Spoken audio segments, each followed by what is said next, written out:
Okay, let's see. Are we actually live here? Well, it says I've got an excellent connection. And we're live. Okay.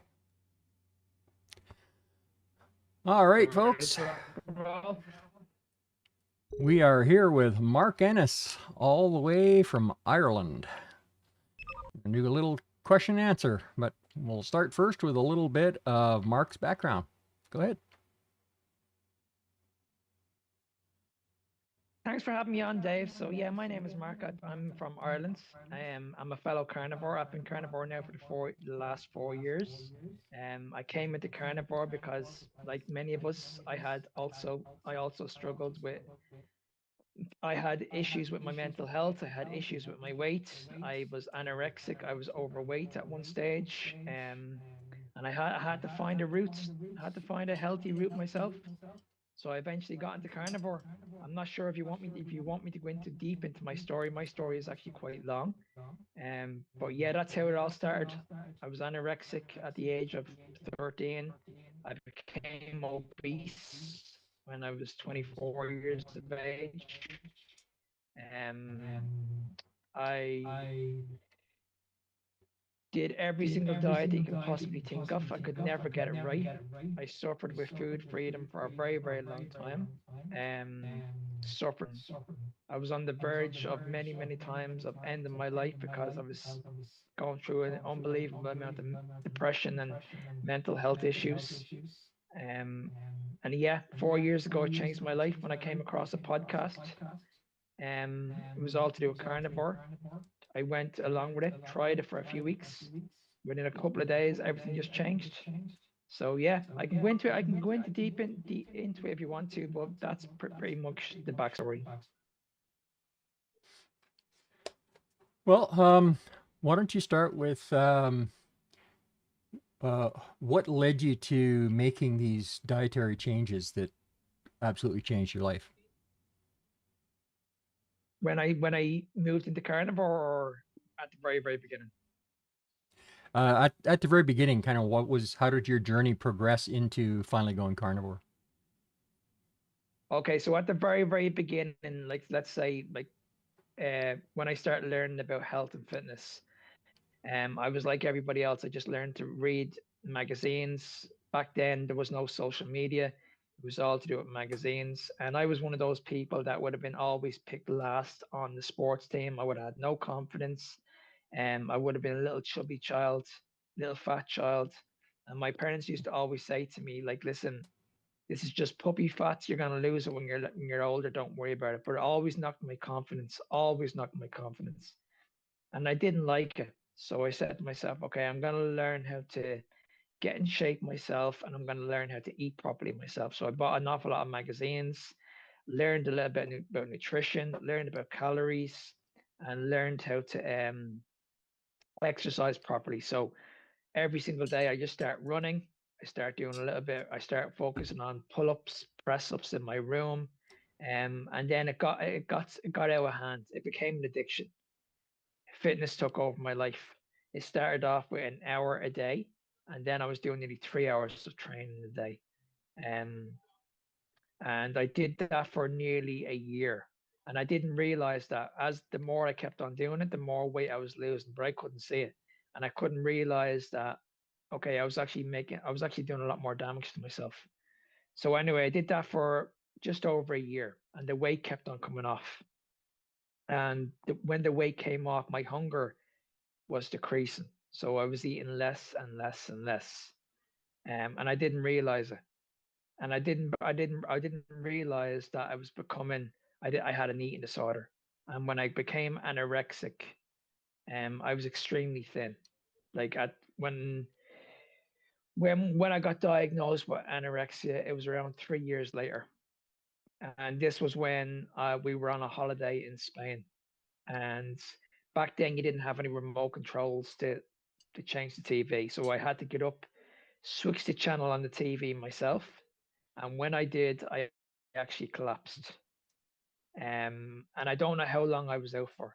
Apparently I was out for about 5 minutes, and I was told that my heart had stopped also. So my heart stopped for about 2 or 3 minutes. So they brought me into the hospital. They got me back, and they told my parents like, listen, your son is severely under eaten. He has to eat. He has because at that stage I was eating nothing. I was only having pretty much a Mars bar once a day.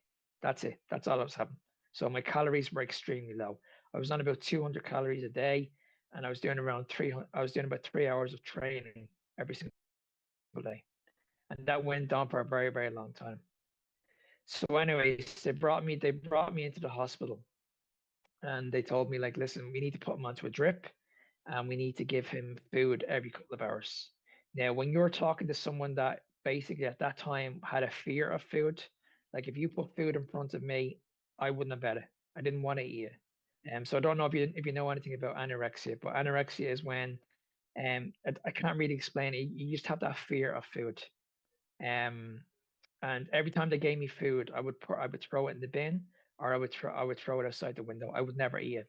And I didn't every time they put the drip into my arm, I would always take it out. I just put the rest of it then in the cup. Um, and I did that for about 4 or 5 weeks.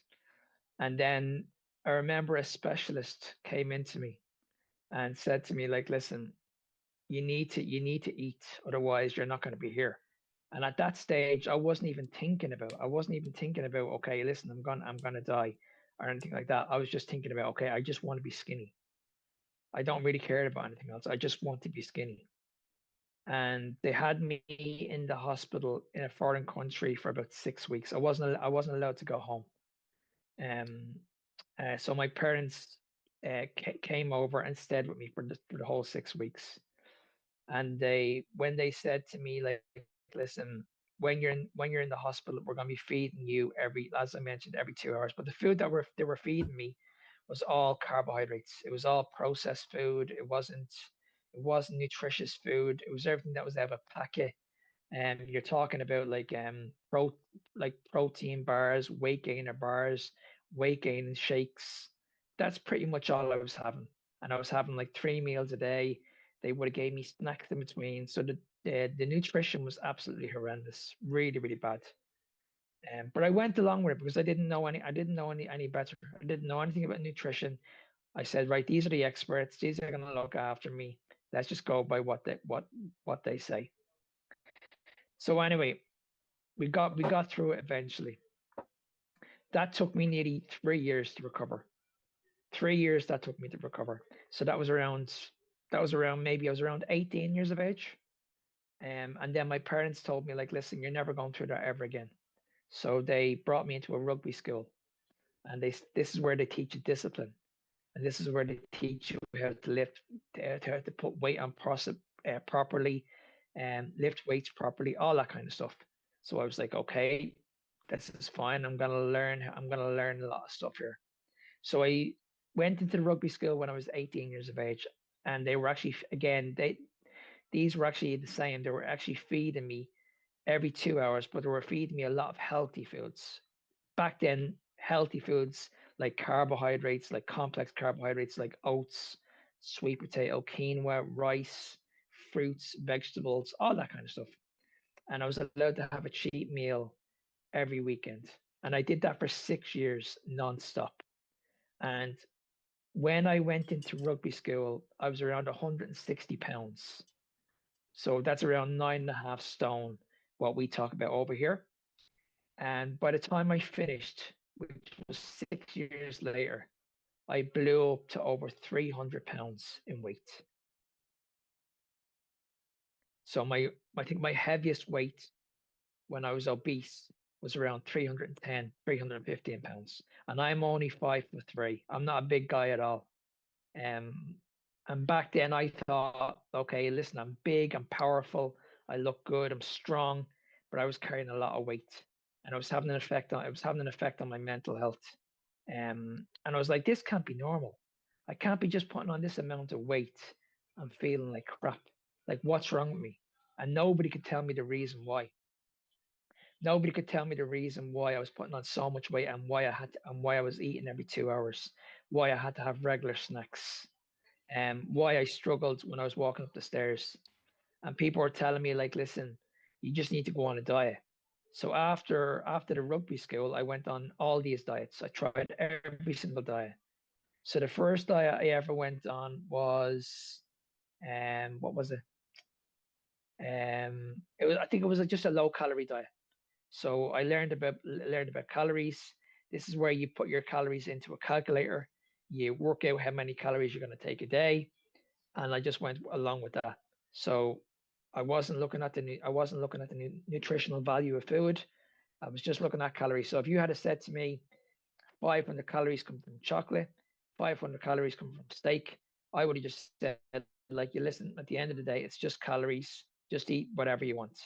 And that's what I did. So I had half processed food and I had half eating normal food. And I did that for a very, very long time, a very, very long time.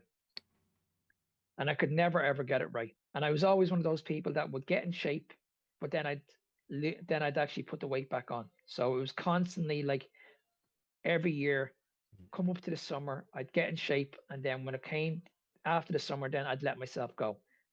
And I didn't understand why am I putting on weight all the time? Um, and it wasn't until I moved into keto about maybe 6 years ago, where you just focus on just eating protein on its own and vegetables and a little bit of fats. And my fats were like nuts, avocados. It wasn't There wasn't any saturated fat in my diet whatsoever. It was just like peanut butter, almond butter, again avocados, lots of nuts, and that was pretty much it. That's where I was getting my fats from. And I still had those mental health issues. I still had those gut issues, and I was like, okay, there's something wrong with me. I don't know what's wrong with me, but there's something not right. And then 4 years ago, I came across a podcast, and this bodybuilder was talking about carnivore, and I'd never heard talking about it. Um, I was like, this is not real. This can't be real. You can't just eat meat for the rest of your life and you're gonna get an amazing shape and you're gonna be healthy. And then when it was like, if I listen to this guy, this guy is actually gonna give me a heart attack. I'm actually gonna I'm gonna have heart disease if I listen to this guy. Okay, So hang that on a was sec, only Mark. 10 minutes You were cutting in and out quite a bit there. Could conversation. you repeat that But the last more he kept paragraph or on so? talking, that the more he kept on making sense. Listen to the podcast.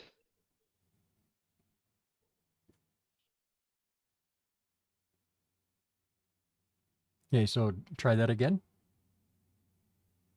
You seem to be coming through okay now. You were breaking up there So for a was little it bit. was it when I was listening to the podcast? Yeah, yeah, How am I feeling now? yeah. You Okay, seem to be so yeah, okay again so now. 4 years ago I came across a podcast. Okay, so Yeah, you were just talking. 4 years ago I came Yeah. across a podcast, and this guy was talking about. Go, go ahead. No, you go ahead. We're good. Oh so 4 years ago I came across a podcast, and he was talking about carnivore, and I had never heard of carnivore before, and he was talking about just eating meat on its own and nothing else. And the more I kept on listening to it, I was like, okay, this guy's actually making a lot of sense because he's actually going through the same issues that I went through. He had the gut issues, he had the mental health issues, and he cured everything through an animal-based diet. So I said, you know what, I have nothing to lose. Let's just try it and let's see what happens. So I tried it for about 4 days. Within 4 days, my mental health issues had improved. My gut issues had improved. Everything just improved. All my inflammation was gone. It was just absolutely incredible. So I said, right, okay, if this is after 4 days, imagine what it's going to be like if I do this for 4 weeks. So I did it for 4 weeks, and I said, right, okay, I feel amazing. So I need to coach this. I need to teach this to people. And ever since then, that's what I've been doing. And 4 years later, I've been carnivore, and I haven't touched a carbohydrate since. So how is your health now? Health is absolutely. I get my bloods checked regularly. My bloods are fantastic, but I always get the question: my cholesterol is too high. Always. But my blood panel is probably be the best the doctor's ever seen. So how much pushback did you get from your doctors when you started this carnivore journey? Oh, doctors didn't want me to do it. Doctors were saying like, listen, you need to get off this diet. It's going to kill you. And it was incredible because I had improved everything in my life, my weight, my mental health issues, um, everything had just improved. Everything. I lost the weight very, very easy.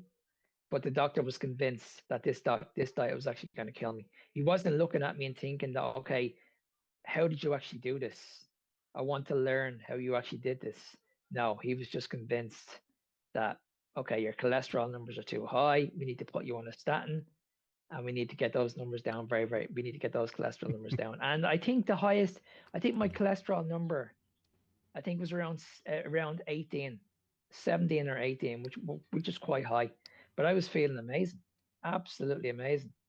That was the one question he asked me. He said, like, how do you feel? Like, do you feel like you're gonna like, do you feel sick or anything like that? And I was like, no, I actually feel on top of the world. I mean, and that's when I questioned. I said, listen, are you sure you have this? Are you sure you have this right? Are you sure we should be having our cholesterol numbers low? Because at that stage, I had done my research on the carnivore diet. I was around 6 months into this. And I was asking the questions. I said, do you not think you guys are after getting this wrong for a very, very long time? Do you not think that people's cholesterol numbers should be actually high instead of low? And I'll never forget it. He actually told me back then he wasn't allowed to talk about it. Yeah. I had a very And that's similar experience no with my no word of it. doctor. Yeah. He says to me, we can't talk about it. And that's when the penny dropped. That's when I was like, Yeah. okay, we're on our own here. Yeah, when that happened to me, all kinds of bells went off and I realized just how corrupt the system is. I mean, my doctor, when Yes. I handed him a fistful of research, like I had like a sheaf of papers about this thick with all these different research Mm, papers, stuck it on his desk, told him what it was. He picked it up, threw it in the garbage, said, I'm not allowed to look at it. I could lose my yeah. license if I get knowledge Mm, for my practice anywhere but what they tell me to. That mm, is frightening. Absolutely frightening. absolutely. That's exactly how the conversation went with me. He said, "Listen, I can't talk about this. We can't. We need to have a different discussion." And I walked out of that room, and I was like, "Oh my God, this cannot be happening." And I spoke to so many people. I did a video on social media about it, and the minute I put it up, within 5 minutes, it was taken down. Yeah. Taken down Yeah, straight away. I couldn't believe it. when I was first starting this YouTube journey, talking about this stuff, I had a couple of early videos where I got into some of the deep details of the corruption. Yeah, and that video was removed. So It's crazy, isn't it? It's unbelievable. It's yeah, unbelievable. It's unbelievable the pushback. And to this day, and I put up a little uh when you spoke to Victoria the other day, I took a few pieces out of it um and I put up on my social media, and it went well on Instagram, but when it went up on TikTok, same thing, same outcome. It was taken down yeah. after 5 minutes. Yeah, I've heard that from a lot of people. Me personally, I've had a lot of people try to talk me into going with TikTok, but being a tech guy, I know a lot of the security issues when you put TikTok on your phone, it opens you up and they can track Mm, everything you're doing, not just when you're on the app. The way they've written it, yeah. it tracks everything you're doing all the time and reports back. And that way they can Mm, focus their advertising and focus their algorithms and stuff like that. Yeah, I won't go near TikTok with a Yeah. 10-foot pole, not with my regular phone anyway. Yeah. I might do some later with Yeah. like a burner phone, but Yeah. Yeah. I'm thinking about getting off it because of that reason. I don't want to be one of those people that's fake and giving out the wrong information. I want people to like to hear the right information. And every time I put up the right information, the video's getting taken down, and that's what I don't like. yeah. Well, I know I've somebody else that works with you, Tony. Him and I are going to be Yeah. doing a little project of our own, and because we're both Canadian, so we want to do like a Canadian perspective, and we're going to actually have Mm. to split it, kind of like Jordan Peterson does. So we'll do the first Mm. part of it on YouTube, and then if they want the real deep dive information that'll get removed from YouTube, then they can go over to Rumble and catch the Mm. rest of it. So Yeah. Yeah. we're gonna Yeah. have Yeah. to play that game, but we need to get the information out there. There's information that YouTube suppresses, and people need to know it. Yeah, it's amazing when you think about it. Like we have some of the best doctors in the world, the likes of Shafee, Ken Berry, Dr. Kiltz. There's so many of them at the moment. You've got Casey Means at the moment also. She's not a doctor, but she knows what she's talking about. There's so many of us at the moment. And when you look at what they're doing to Miss Means at the moment, they're trying to get her out of the country as quick as possible. They're convinced that because she hasn't got a PhD, she doesn't know what she's talking about. Um, and it's the same with JFK Jr. They're trying to push these people out. Now the problem is that if these are the people that are trying to help us. If we push these people out, we're letting these people win. So we have to do Yeah. whatever it takes to support these people. And when you look at the likes of Shafee and Ken Berry that have been on TV and spreading this message for the last couple of years, if it hadn't have been for Ken Berry and the likes of Sean Baker and stuff like that, I would have never known anything about Carnivore. Nothing. Yeah. You know what I mean?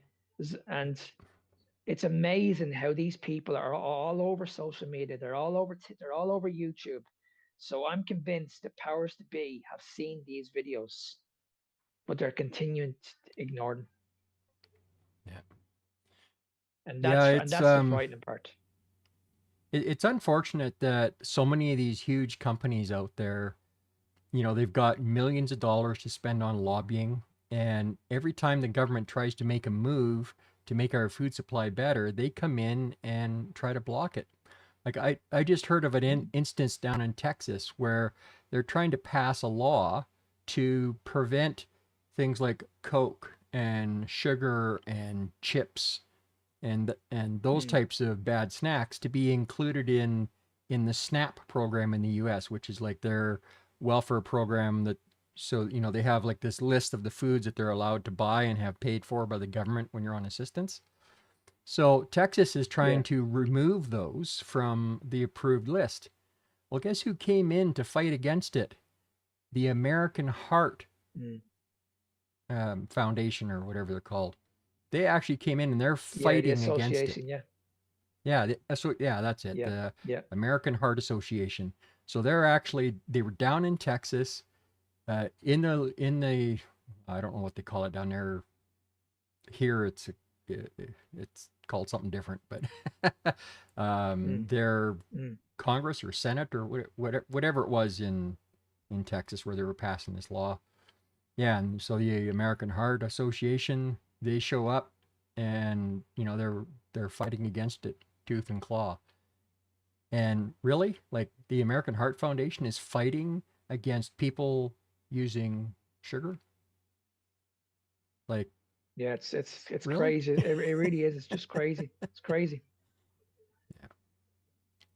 It's And like you it mentioned, and like you mentioned with Victoria, I just hope eventually somebody is held accountable for all this. yeah. Yeah, well, if you believe in God, you can maintain the hope that there will be punishment for them one day. But I would certainly like to see some accountability here Mm. now, because the same Mm. companies that were behind the tobacco companies are now behind the food companies. They know all about addiction. They've Yeah. redesigned our food supply to be hyper palatable, highly addictive, and keep us sick to a certain degree because Mm, that feeds the medical insurance industry, mm, it feeds the medical industry, it feeds the pharmaceutical industry. And they don't want that going away. So they're going to fight tooth and claw. So if we want to continue to have access to this lifestyle, mm, we need to talk to our local politicians. We need to make noise. We need to share our stories. And I I think that's the one of the mm. best things that as a community, that's what we can do to spread the word and keep things going. And I am so grateful that there are people like you in the space that are taking the time to share their lives Absolutely. and share this information with people. It's amazing. Well, you can't keep something like this in. You just can't. I mean, this has literally transformed my life. And if it's transformed my life and other people that I work with, you need to keep on spreading the message because there's a lot of people out there that are suffering at the moment. A lot of people. Yeah. And we're focusing on the wrong problem. We're just focusing on, okay, you just need to be in a calorie deficit, you just need to lose weight, and that's it. We only need to look at what's going on at the moment. We have a major problem with type 2 diabetes. We've got a major problem with obesity. And the only solution they can come up with is a weight loss injection. Surely we can do a lot better than that. Yeah. Yeah, one of the first things that amazed me, like I lost a fair bit of weight on the keto diet, but then I got stuck. Like at one time I was Mm, 540 pounds, and I'm about 6'3", so that's not tall enough to carry that weight well. mm, mm. And you know, there was just so much bad information out there. Decades of listening to my doctors, and it was all bad information. Kept me sick. And Absolutely. And I was yeah, never the same size as you. I was never the same size as you, but I was as I mentioned, I was obese. Like I put on a lot of weight. And I was told the exact same thing. You just need to lose weight and you'll be fine. Nobody told me about proper nutrition. Nobody told me about the impact too much sugar has on the body. Nobody taught me about hormones. Nobody told me about insulin, ghrelin, leptin, all that kind of stuff. Nobody told me why I had these hunger issues, why I was constantly hungry. Everybody used to say to me, it's just discipline. In order to be in, if you want to be in, if you want to get in shape, you just need to be a little bit more disciplined, and that's it. And I used to teach this. I used to coach this to people. I used to coach low calorie, low fat to so many people. And I remember the questions I used to get asked. Mark, I'm losing weight, but I don't feel good. And I'd be like, what do you mean you don't feel good? Like, obviously, if you're losing weight, you're going to feel good. And they're like, no, I don't. Like, I'm still having these gut issues. My energy's not good. I'm moody. I'm cranky. And then the one thing that always came up was, I'm hungry. And I was like, you know what? Well, of course, you're going to be hungry because you're trying to lose weight.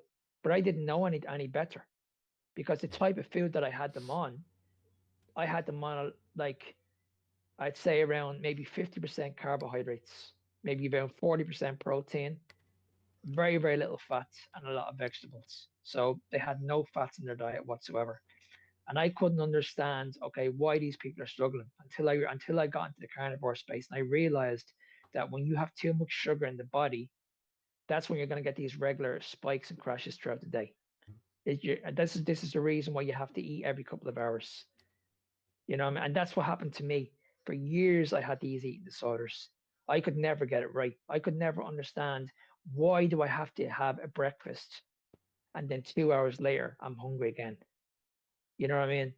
And then another 2 hours, and then there would have been times where I'm waking up in the middle of the night, hungry, and I couldn't go back to bed unless I have something.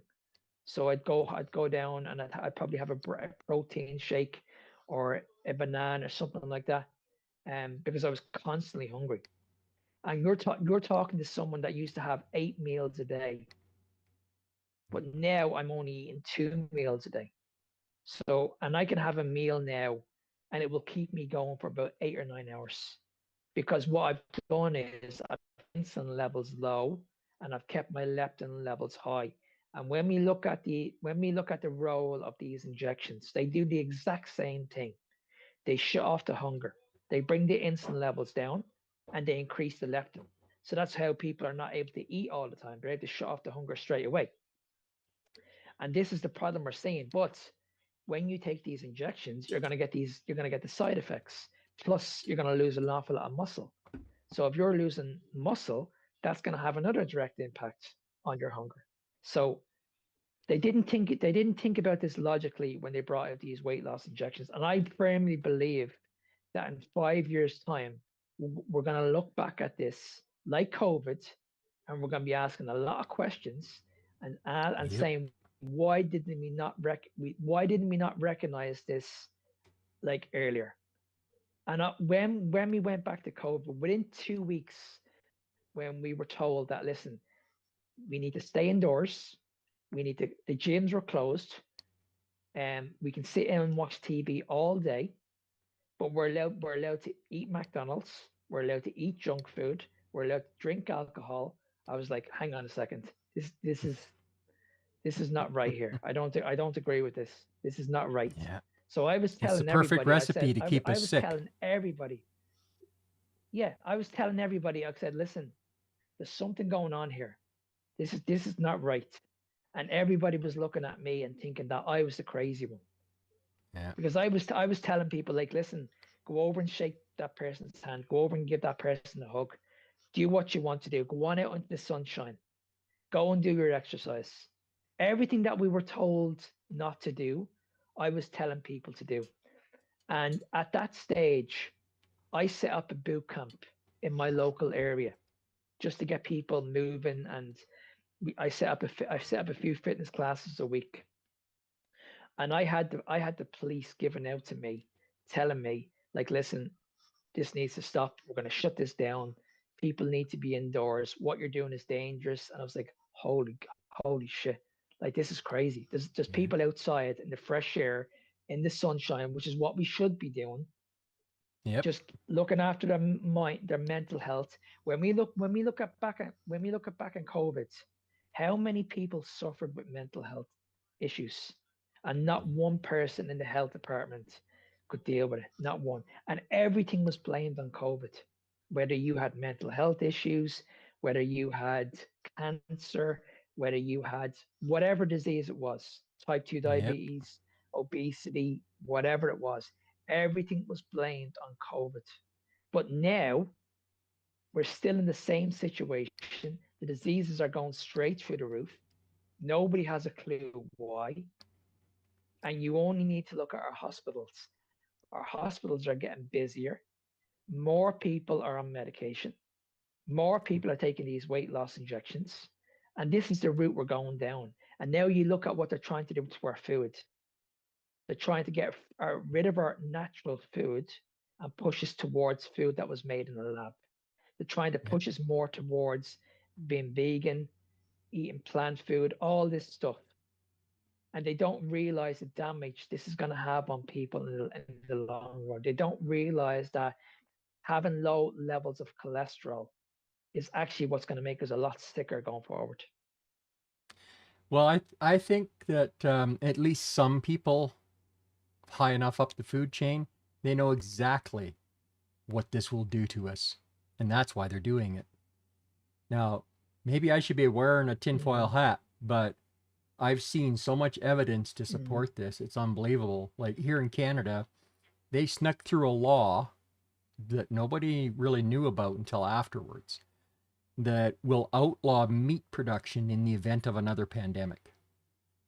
And they tried to push Wow. through preventing people from butchering their own animals and eating their own meat during a Mm-hmm. pandemic, but they couldn't get that through. It got removed. But yeah, the next time there's a pandemic in Canada, they'll shut down all the meat packing facilities across the country because apparently it's dangerous.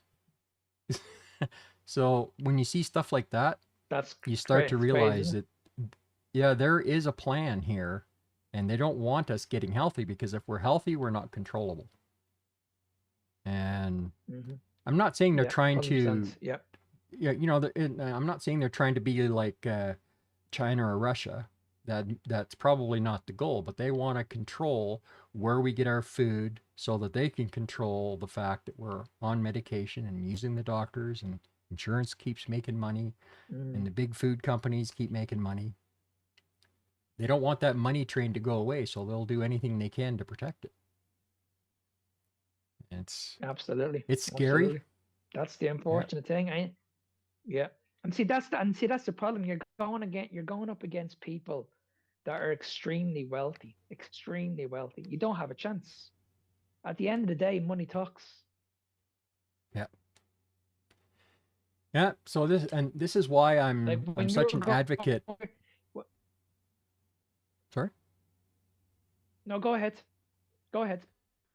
Yeah, I mean, this is why I'm such an advocate for talking to your local politicians, telling your story, talking to people in power. They need to know that this kind of stuff is going on, that, the things that a carnivore or keto diet has done for your health. They need to hear about this. Mm, And in the mm, States, it's been happening, and they're trying. They're getting a lot of pushback. But here in Canada, we're still kind of really caught up in this stuff, and they're trying to push it down as much as they can. And so we need to, as a community, we need to do everything we can to ensure, within the bounds of the law, of course, to ensure that we can mm. continue this way of life. It's Absolutely. We need to do whatever it takes to keep the farmers in business because I know they're under pressure at the moment. But I won't go anywhere else. I'll make sure that I'll go to my local butchers on a regular basis. And because once they're out of business, then we're in their hands, and that's the worrying part.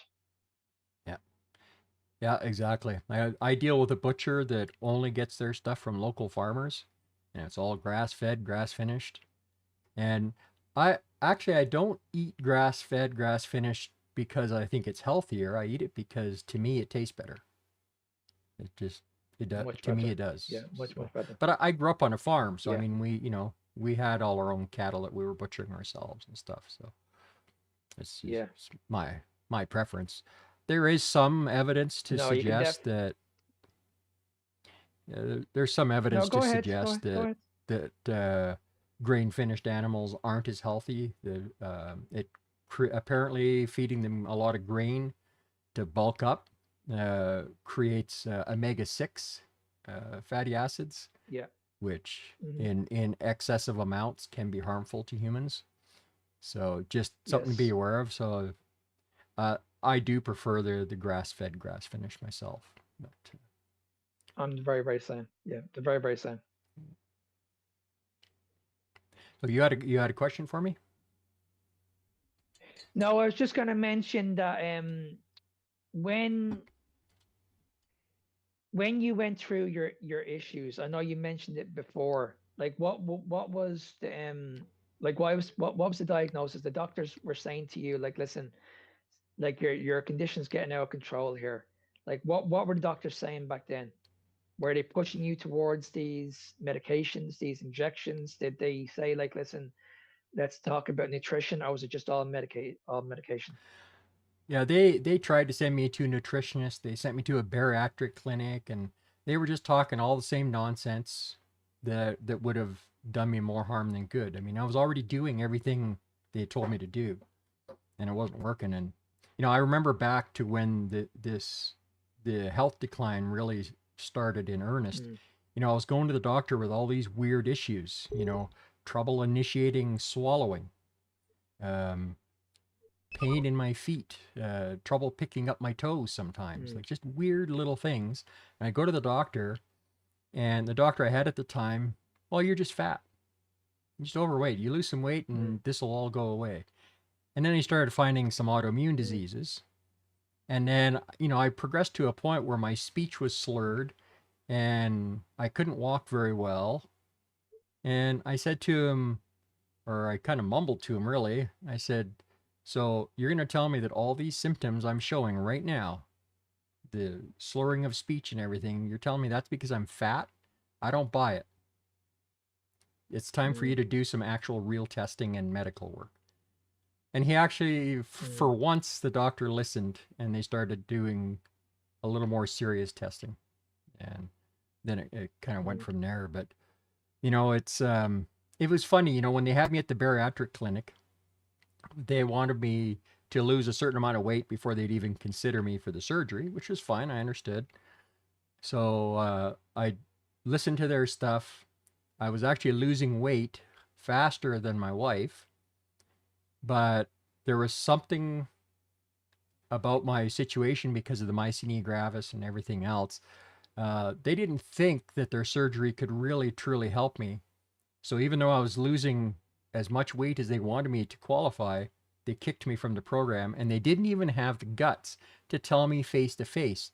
They made me sit there for 2.5 hours waiting to see the doctor, not telling me that my appointment was canceled. And then my wife goes in and sees them, and they had mm. her come out and tell me I was kicked from the program. That's the kind of Wow, nonsense that's that insane. these doctors do when you're looking for help. And they wonder Yeah, why people don't trust yeah, doctors yeah, anymore. I yeah, mean, my yeah. my And first and that's neurologist. and Yeah, this no, delay go is ahead. killing Sorry, us. sorry for interrupting. Yeah, my first neurologist, he was one of the, or still is, for I guess, one of the world's foremost authorities on myasthenia gravis. He's developed many of the current best treatments being used today in the medical community. And what he was doing with Mm, me wasn't working. I mean, he was kind of keeping me stable, but I even went and had their surgery that they wanted me to do, the thymectomy, and it made it so I needed slightly less medication, but I still needed medication, and I still wound up bedridden. And every time I went in to see him every three mm, months, I would ask him, "Isn't there something else we can do?" And then one time I went in and I was talking about, mm, is there some alternative therapies? Or, when I was a kid, they solved this for quite a few years with vitamins. And he actually stood there. He actually stood up and hovered over me and started yelling at me, and mm. and to never bring it up again. And a few months go by, I bring it up again. He fires me as a patient after yelling at me again. And That's crazy. it That's was absolutely just crazy. absolutely nuts. Now, to be fair, that was the biggest favor he could have done me, because the neurologist he Mm, sent me to replace himself was far more open, far better, and was willing to work with me as I did my own research and experimented. And I tried one thing after another. Some things worked, some things didn't. And eventually I wound up on Carnivore. You know, now this morning I was just out for a 2 kilometer walk. Certainly couldn't even yeah, have dreamed of that when I was bedridden for 10 years. So it yeah, was yeah. when I Exactly. stopped taking the doctor's advice and taking my health into my own hands that things changed. So Mm. And that's what we that's need what to we're do. going and that's what we're going to do now. And that's yeah, and that's what we need to do going forward, because myself and Dave have actually spoken about this. Because there's going to be a lot of people out there that want those questions answered. They want to know what's going on. They're going to get told by the doctor, okay, listen, take my advice. If you don't take my advice, then your life is not going to change. And this is what we need to be doing. We need to be answering those questions. So myself and Dave are going to be doing regular YouTubes very, very soon, where we can answer these questions for you. And we can have a look at your blood. We can have a look at your blood panel, and we can talk about your weight issues. And we can just give you a second voice, and then you can make up your own minds. Yeah. We're not forcing you to do this. All we're asking you to do is just listen to what we have to say. That's all. I mean, at the end of the day, you only need to listen to Dave's story. Dave has already said that for 10 years he was bedridden, and now he's able to walk. Do you know how life changing that is for somebody like that? I actually spoke to somebody, another guy that was actually 700 pounds in weight, 700 pounds. And he's been doing carnivore for 3 years, 3 years. And now he's able to do all this stuff that he was told by his doctor that he could never do. The easy Yeah. things like walk around, see his kids play sports with his kids. You know, I mean, these are life changing things. What do we do? Do we leave these people to rot for the rest of their lives, or do we genuinely help these people? And that's what we need to do now. We need to start saying, you know what? We've been listening to this bullshit advice now for way too long. It's not working. It's clearly not working, because if it was working, we wouldn't have a major crisis at the moment. And I'm pretty sure 50 years ago, we would have had the dietitians, we would have had the nutritionists saying, listen, okay, you just need to be in a calorie deficit, you just need to lose weight. So if that was the case, why hasn't anything improved?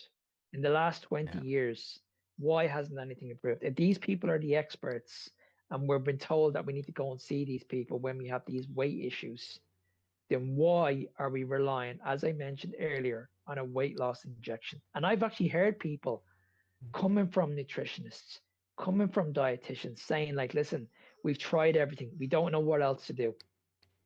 So what you should do is you should go and see your doctor. That is crazy. So you're a dietitian, you're a nutritionist. Yeah. You actually qualified. You actually learned about nutrition, but you don't know what to do, and you're advising these people to go and see a doctor. I mean, it's just crazy, absolutely crazy.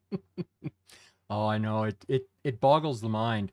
I want to take a moment and just shout out a couple of people that have said hi in the chat.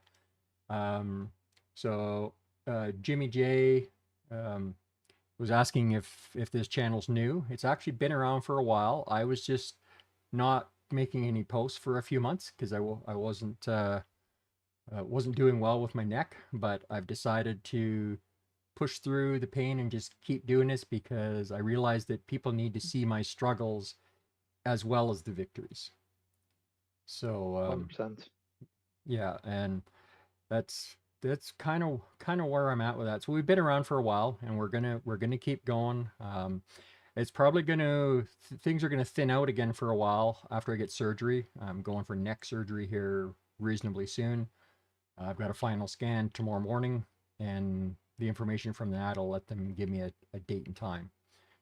But I'll still Mm. be around. I'm gonna be covering it. I'll probably have my wife take some footage while I'm in the hospital and talk to me a little bit about how I'm doing, that kind of thing. And I see we've got a few more people jumping into the chat. It's great to see you. We've got, let me see, I just got to scroll back a little bit. Yes, United Carnivore is also here. And Carnivore Mitch from Arizona. Nice. Great to see you guys here. So if you have any questions, drop them in the chat and we'll do our best to answer them for you.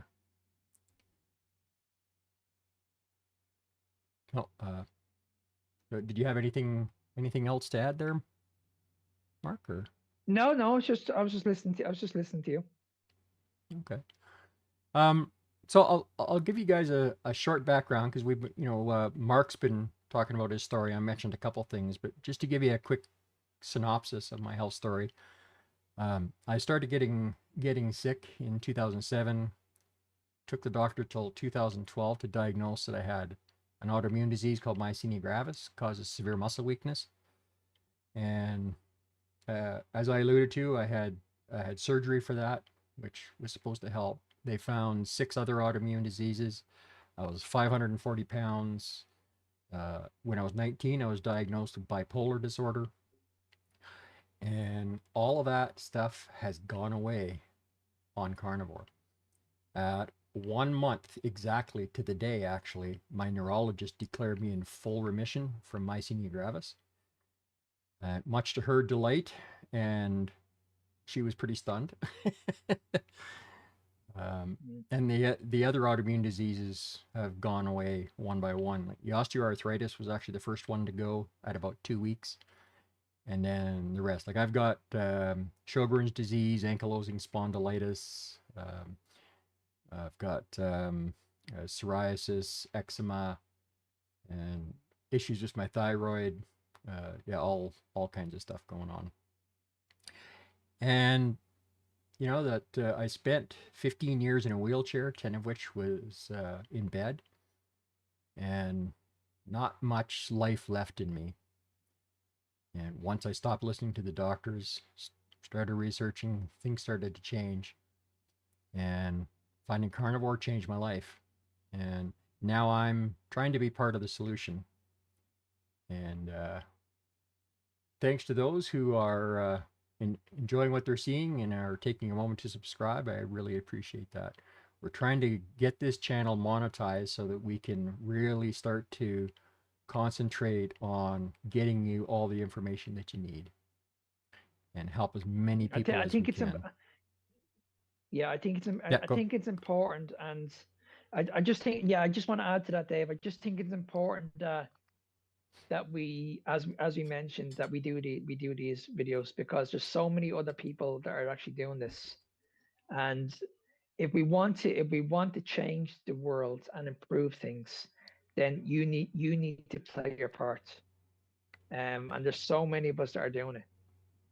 Because there's so many people in the world at the moment, and every single one of them are just listening to one voice at the moment, and that's the unfortunate thing. And now we have another voice, and that's all we're trying to do now. We want other people now to listen to that other voice, and then eventually you can make up your own mind on what you want to do. We're not asking, as I said, we're not forcing anybody to do this. We're not doctors, but what we are saying is that we are the lab rats. Like I'm doing this 4 years now. This has literally changed my life. Like, when are the doctors going to come around and start talking to me about this? Because if the doctors start talking to me about this, I can tell them right now that the information that we're being given about this diet is false. It's absolutely false. And it's not just coming from me. It's come from David. It's come from Tony. It's come from Peter. Peter's a type 1 diabetic. Tony suffered with his mental health issues all his life. All his life. There's people out there that are battling through cancer and have actually come out the other side. There's people out there that are in severe pain with endometriosis, PCOS, fibromyalgia. You know what I mean? There's people out there that are not even having babies. The doctors are advising, like, listen, you need to be on IVF. Do you know how much it costs to be on IVF? It costs a Oh, lot of money. yeah, it's I about have twenty worked, thousand dollars US a treatment. absolutely. I have worked with a good few females in the last few years. These females were told they would never have babies, never, without IVF. Within 6 months of eating a high fat diet, these people were able to have a baby. I mean, think about that for a second. Incredible. 6 months, 6 months optimizing their hormones, eating a standard fat diet that we're told to limit and go against, and these people are actually thriving, and now they have a little baby to prove it also. It's just insane. It's insane. Why are we not giving this information out to people? It's just unbelievable. Yeah, and there's some well-researched books out there too. Like I'm reading one right now that is blowing my mind. It's a book by the name of Metabolic Freedom by Dr. Ben Azadi, and I just got it Yes, yes. as a Kindle book off of Amazon. Didn't cost me much. I think I paid about $20, and the book is absolutely phenomenal. This guy really knows his stuff, and he's filling in so much information that I didn't understand before. And just amazing. I only discovered him a couple of weeks ago and watched a couple of his videos, and it's absolutely great. And some other carnivore doctors out there that you can look up if you're not aware of them is there's Dr. Anthony Chafee. He's a neurosurgeon from Australia. He's actually trained in the U.S., but he lives and works out of Australia now. There's Dr. Ken D. Berry, and he's been a carnivore for many years, and his whole family is carnivore pretty much. And he's got lots of great information. There's Dr. Timothy Noakes. He's one of the foremost specialists in the world on treating diabetes with keto and carnivore diets. And there's Dr. Sean Baker. He's an orthopedic surgeon from out of Seattle. And those are some great doctors. There's also Christina Mathewson. She's a naturopath who's actually studying right now to become an MD. And she's out of Australia. She's doing great things over there. She's helping a lot of people resolve metabolic issues. And she's resolved a lot of metabolic issues herself. She's a wonderful person. So, Mm, support her if you happen to be in Australia. There's mm, just some absolutely amazing doctors out there. I've only mentioned a very few of them. There are tons. There's also Dr. David Diamond. He's a PhD researcher that's behind a lot of the new research coming out that supports this diet. So check out his research. mm, His name is on like 100 mm, different papers. So he does a lot of work. mm.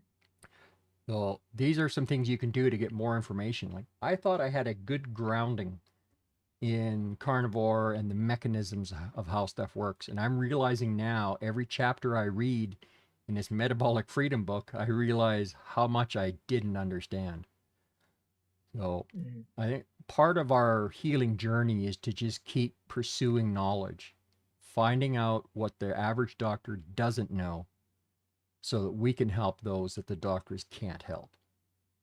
And that's one of my main Exactly. goals. Yeah, and see, I studied nutrition 25 years ago. Like I went through college. I did 2 years in college to be a nutritionist, and I could have went on and done another 2 years if I wanted to, but I didn't. I couldn't afford it, and that was the biggest outcome of it. I just couldn't afford it anymore because I was paying nearly 5 grand every half term to go to college. So it would have cost me nearly 40 grand by the time I was finished. Um, and now, like a couple of years later, I actually, as I mentioned, I fell into carnivore by accident, by just listening to a podcast. Um, and I've been doing this now for 4 years, and I'm not even qualified as a carnivore coach. But what I do have is experience. I have experience Yeah. because I've done this myself. Now, every single day for the last 4 years, like you, Dave, I've studied this. I've done so much research on this diet. It's unbelievable. I've done so much. Every day, I'm learning more.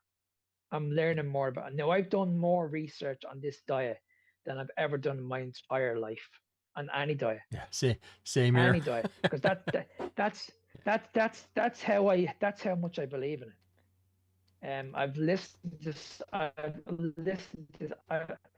I've listened to so many testimonials. I've listened to yours. Today, I've listened to maybe over 300 testimonials from people all over the world. Um, I've listened to Sean Baker, Ken Berry. Every time they come out with a topic, I'm always the first. It comes up on my phone, notification. I always want to listen to it. I'm always listening to a YouTube every single day. I've been on podcasts now for quite regularly. I'm talking to people on a regular basis, and it's amazing because in my country they don't talk about this. Like if you Yeah. talk about keto or carnivore in my country, they think you're gonna kill somebody. Eventually you're going to give someone a heart attack. And it's absolutely crazy that you can't have this conversation with people over here. So I have to look Yeah. overseas. I have to look overseas to speak to the likes of you and other people that are actually doing it. Because if I hadn't got people like you who I could talk to, I would probably go mad. I'd probably go mad because I have so much that I want to say, so much anger, and I can't keep on saying it to myself. Whereas when I speak to you and I speak to other people in the carnivore community, and we say like, listen, it's not just me. It's not just me that's eating this way. There's millions of us doing this. Yep. So so if I'd understand if it was just me, then I'd say, okay, I'm probably one out of a million. But at the end of the day, there's a lot of people doing this, a lot of people. And these are the people that we need to be listening to. The pushback needs to stop, and we need to Yeah. stop focusing on what you read when you look at these researches, because Mm. we proved that at the start of the conversation. The doctors are trained in this. They read what they see, but when it comes to real research, which is coming from us, they don't want anything to they don't want anything to do with it, and that's scary. And guys, if you're listening to this, I want you to listen to what we just said there. These doctors are not allowed to speak about this. So you need to question the system. If that's the case, then who are you going to trust? Do you trust us, or do you trust the health sector that's been failing you for the last 50 years? Do you continue listening to these people for the rest of your life? They're the questions you need to ask. Yeah, and unfortunately, we had that scandal a few years back in the peer review circles. So the scientists that do peer reviews of scientific papers to decide if they get published or not and whether they're real or not, a scandal came out that a whole bunch of them were taking bribes and faking reports or Mm, putting through reports that were false. And over a period of about 6 months, as they were going through papers that were tainted by these peer reviewers, they had to remove over 100,000 papers, and several journals actually shut down over this. Now, people will tell me, mm, well, they remove stuff every year when they find out new things. Yeah, usually a few hundred, sometimes a couple thousand in a year might get removed. This was over 100,000 in 6 months. So we know that there is corruption in the system. There's a lot of bad information. Doctors trot out these epidemiological studies as if they're fact. Now, for those who aren't aware, those types of studies, they're just correlations. And a lot of times they'll do things like sending out exactly. a questionnaire and asking people, what have you typically eaten for the last 5 years? And knowing that people Mm, lie on those things, they put in what they think the people sending out the mm, questionnaire want to hear often. And, you know, the only reason I can remember what I ate last week is because I'm a carnivore and I eat just about the same thing every day. But most mm, people don't remember what they ate yesterday, let alone what they ate 5 years ago. So they take these questionnaires, analyze the supposed data, and then draw these correlations and trot them out like they're an actual study that proves something. And that is absolutely unconscionable that they do that, yeah, because although an epidemiological study exactly. can suggest an area of research, it proves nothing. You need an actual randomized Yeah, control trial or an RCT study. And it needs to be honest and it needs to not be yeah, funded by giant corporations. Those are the ones yeah, that you can trust. Anything else, it's meaningless because it doesn't prove anything. exactly. And yet, every time a Exactly. new Yeah. study comes out that shows how good carnivore is and that it doesn't cause heart disease and all that nonsense, they trot out one of these old epidemiological studies that have been debunked many times over. And Western media or legacy media trots that back out. And, Mm, that's what they're using to push back as we're coming out with new information. And it's really unfortunate and it's completely dishonest. But this is the world it that we is. live in. It So is. now we have to take Mm, the time and vet all the research that we look at. I spend more time vetting mm, research than I actually do reading research. It's terrible. mm, But I know. I know. I know. I get it. I get it. And I'm the very, very same. That's all I'm doing at the moment. I'm just reading all this research at the moment, and it's like the more I keep on reading it, the more angry I get. yeah. Yeah, I know when I first went carnivore, I spent the first 6 months pretty angry at the doctors, at the medical community, at the pharmaceutical company. I was just mad at everyone involved with health. But I realized that blaming them for all the years I lost isn't helpful. Yeah, maybe they have a part in it, but so do I. I could have Mm, gotten off my ass earlier and done some research earlier. mm, mm, I didn't have to wait 10 years. I could have done it, before I even was diagnosed. But I mm, didn't. I trusted the doctors. And that's unfortunate, but now the best thing that we can do is just educate people and mm, tell our stories, talk to politicians, and help others in the community. There are so many mm, opportunities to help others that are new in the carnivore space. So I lurk in probably 40 different carnivore groups on Facebook, watching for Mm, opportunities to help people and mm, getting more information. You would not believe the number of times I've been pointed to fantastic information by someone commenting on one of my posts. If I hadn't have made the post, they mm, wouldn't have commented and I wouldn't have got that knowledge. So I always mm, appreciate when I make a post, people commenting on it, especially when they're sharing information. This book I'm reading right now was actually recommended to me by someone in the community that commented on one of my posts. mm. So be part of the community, be part of the solution. That's one of the best And pieces of see the thing advice I've is got. when you help these people and you show them the way, they're part of the community then. You know what I mean? Yeah, They're like, you know what? I was like Dave. I had these struggles. I was convinced that eating fat was very, very bad for you. I done this for 6 months. It changed my life. So I'm now part of this community. And that's what we should be doing. We should be taking on people that are actually struggling at the moment, that are really, really struggling, and giving them the help that they actually need. And not just giving them the help, give them the education to show them the way, that say, look, okay, listen, if you know somebody in your family, or you know a friend that's going through this themselves, you can be a role model to this person. You can say, well, listen, maybe you don't want to go down this route. Maybe medication is not the way. Maybe just try this. Maybe just try the carnivore diet. Try it for like 3, 4, 5 weeks, and let's see what happens. Your life might change.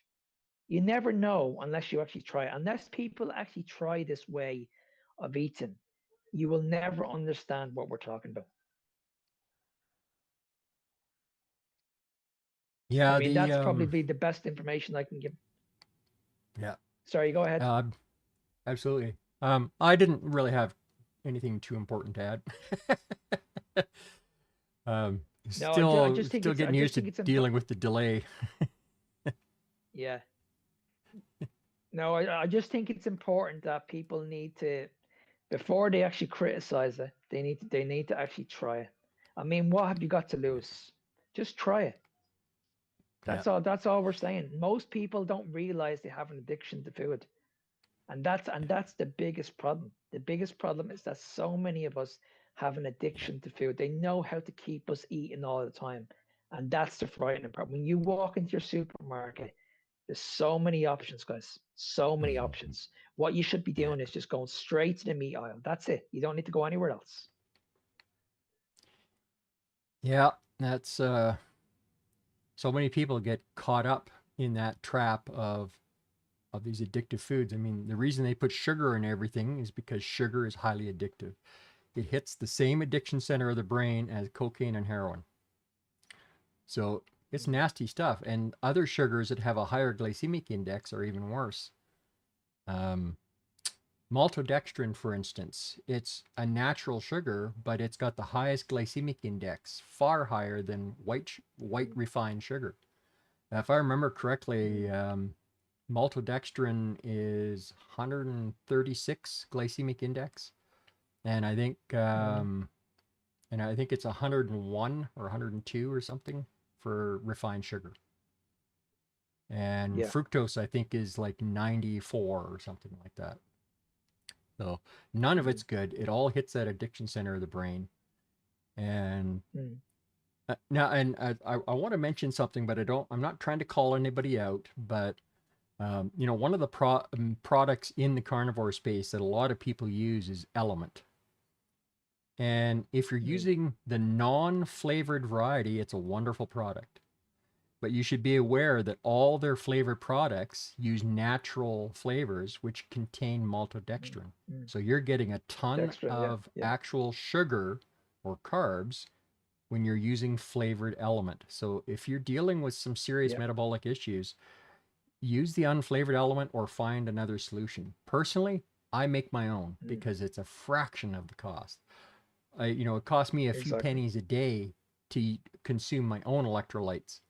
But if I go and Mm, buy like a bottle of keto chow, it's like 35 bucks Canadian for a bottle of keto chow. It lasts a month. mm, Well, for that mm, same 35 bucks, I bought the raw ingredients and I've been making my own for a year and a half, and I've still got tons of stuff left. I could make it for another 3 or 4 years before I got to buy more. So these are And some of the things we can. Sorry. What ingredients are you using at them? What ingredients are you using? I don't remember the actual names of them. They're on my website. So if you go to my website, it's listed beside my name there. So fuzzyroadtohealth.com. If you go to the natural remedies section, I believe I've got it in there. I've got 2 different recipes. One is for the average person, and then one is for people that have a lot of issues with muscle cramping and stuff. It has increased amount of magnesium in it. So, Right. Okay. but yeah, it's easy to make your own. It's only a few ingredients, and I think it's 4 or 5 ingredients, including the water. So use distilled water if you can, because water coming from the taps almost everywhere has fluoride or fluorine, and they usually have some kind of purification agent, like chlorine and chloramine, those types of things. There's all kinds of other chemicals they put in to clean the water, and it's really, really bad for us. Fluoride does all kinds of bad things to the brain over time. Many countries have outlawed the use of it, except in a dental practice under controlled conditions, but as far as putting it in the water supply. So we used to buy distilled water and then add the electrolytes to it till it had the mineral content. But that cost me $75 to $100 a month, depending on the month. So I went out and got a machine, and I make my own distilled water now. So I can make as much as I want and save all that money. ROI on something like that is 6 to 8 months. I bought mine used, so you could do that too. Get it cheaper. I paid less than half price buying it used, and it was hardly ever been used, and it came with a bunch of extras that you'd have had to pay extra for buying it retail. So these are amazing. These are some of the things that we can do with this. So amazing. Well, Dave, I think we need to wrap it up because I need to go shortly. Yep, sounds good. And I imagine we'll be talking again real soon. Just for everybody that's watching, we're going to be doing a few sporadic live streams here and there as I get stuff kind of ramped up again and figure out what I'm doing with the tech. I'm going to be making some other changes. And then sometime in the next couple of weeks, we're going to start doing regular live streams once or twice a week with Mark here and some of the people he works with. And then I'm also going to be doing some stuff with somebody else. So everything's going to be ramping up. There's going to be a lot more stuff coming out. And we're going to try and get you the information you need and share the wins and the issues. So we will see you guys all next time. And I'm grateful to have you here, Mark, and we'd love to do this again anytime you want. So see you, everybody. Thanks very much for having me on. See you soon.